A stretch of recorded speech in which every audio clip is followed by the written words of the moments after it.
میں شہر رامیشورم کے ایک مڈل کلاس تمل خاندان میں پیدا ہوا۔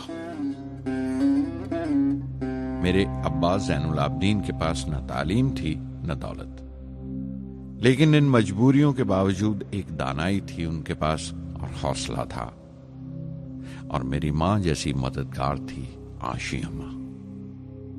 ان کی کئی اولادوں میں ایک میں بھی تھا، بلند قامت ماں باپ کا ایک چھوٹے سے قد والا معمولی شکل و صورت کا لڑکا۔ اپنے پشتینی مکان میں رہتے تھے ہم، جو کبھی 19ویں صدی میں بنا تھا۔ کافی وسیع اور پکا مکان تھا رامیشورم کی مسجد سٹریٹ میں۔ میرے ابا ہر طرح کے عیش و آرام سے دور رہتے تھے، مگر ضروریات کی تمام چیزیں میسر تھیں۔ سچ تو یہ ہے کہ میرا بچپن بڑا محفوظ تھا، مادی طور پر بھی اور جذباتی طور پر بھی، مٹیریلی اینڈ ایموشنلی۔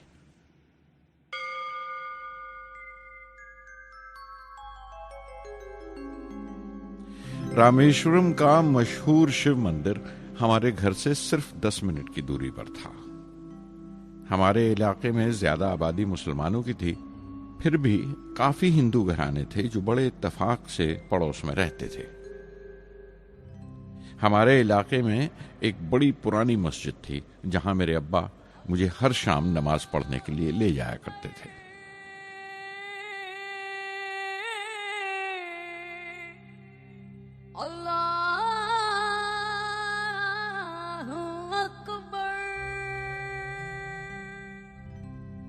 رامیشورم مندر کے بڑے پروہت پکشی لکشمن شاستری میرے ابا کے پکے دوست تھے۔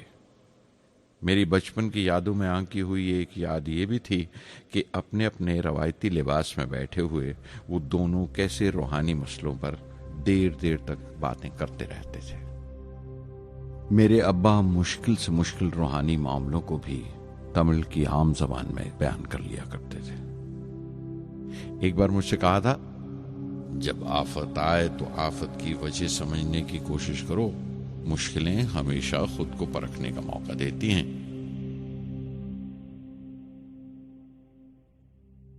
میں نے ہمیشہ اپنی سائنس اور ٹیکنالوجی میں ابا کے اصولوں پر چلنے کی کوشش کی ہے۔ میں اس بات پر یقین رکھتا ہوں کہ ہم سے اوپر بھی ایک اعلیٰ طاقت ہے، ایک مہان شکتی ہے جو ہمیں مصیبت، مایوسی اور ناکامیوں سے نکال کر سچائی کے مقام تک پہنچاتی ہے۔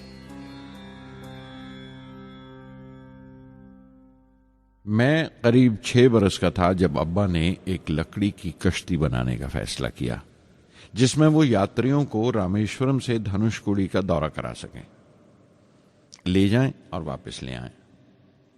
وہ سمندر کے ساحل پر لکڑیاں بچھا کر کشتی کا کام کیا کرتے تھے، ایک اور ہمارے رشتہ دار کے ساتھ، احمد جلال الدین۔ بعد میں ان کا نکاح میری آپا زہرا کے ساتھ ہوا۔ احمد جلال الدین حالانکہ مجھ سے 15 سال بڑے تھے، پھر بھی ہماری دوستی آپس میں جم گئی تھی۔ ہم دونوں ہر شام لمبی سیر کو نکل جایا کرتے تھے۔ مسجد گلی سے نکل کر ہمارا پہلا پڑاؤ شیو مندر ہوا کرتا تھا، جس کے گرد ہم اتنی ہی شردھا سے پریکرما کرتے تھے جس شردھا سے باہر سے آئے ہوئے یاتری۔ جلال الدین زیادہ پڑھ لکھ نہیں سکے ان کے گھر کے حالات کی وجہ سے، لیکن میں جس زمانے کی بات کر رہا ہوں ان دنوں ہمارے علاقے میں صرف وہی ایک شخص تھا جو انگریزی لکھنا جانتا تھا۔ جلال الدین ہمیشہ تعلیم یافتہ پڑھے لکھے لوگوں کے بارے میں باتیں کرتے تھے، سائنس کی ایجاد، میڈیسن اور اس وقت کے لٹریچر کا ذکر کیا کرتے تھے۔ ایک اور شخص جس نے بچپن میں مجھے بہت متاثر کیا وہ میرا کزن تھا، میرا چچیرا بھائی شمس الدین۔ اس کے پاس رامیشورم میں اخباروں کا ٹھیکہ تھا اور سب کام اکیلے ہی کیا کرتا تھا۔ ہر صبح اخبار رامیشورم ریلوے اسٹیشن پر ٹرین سے پہنچتا تھا۔ سن 1939 میں دوسری عالمگیر جنگ شروع ہوئی، دی سیکنڈ ورلڈ وار۔ اس وقت میں 8 سال کا تھا۔ ہندوستان کو اتحادی فوجوں کے ساتھ شامل ہونا پڑا اور ایک ایمرجنسی کے سے حالات پیدا ہو گئے تھے۔ سب سے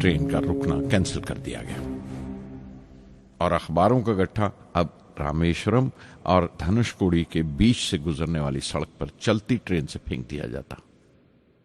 شمس الدین کو مجبوراً ایک مددگار رکھنا پڑا جو اخباروں کے گٹھے سڑک سے جمع کر سکے۔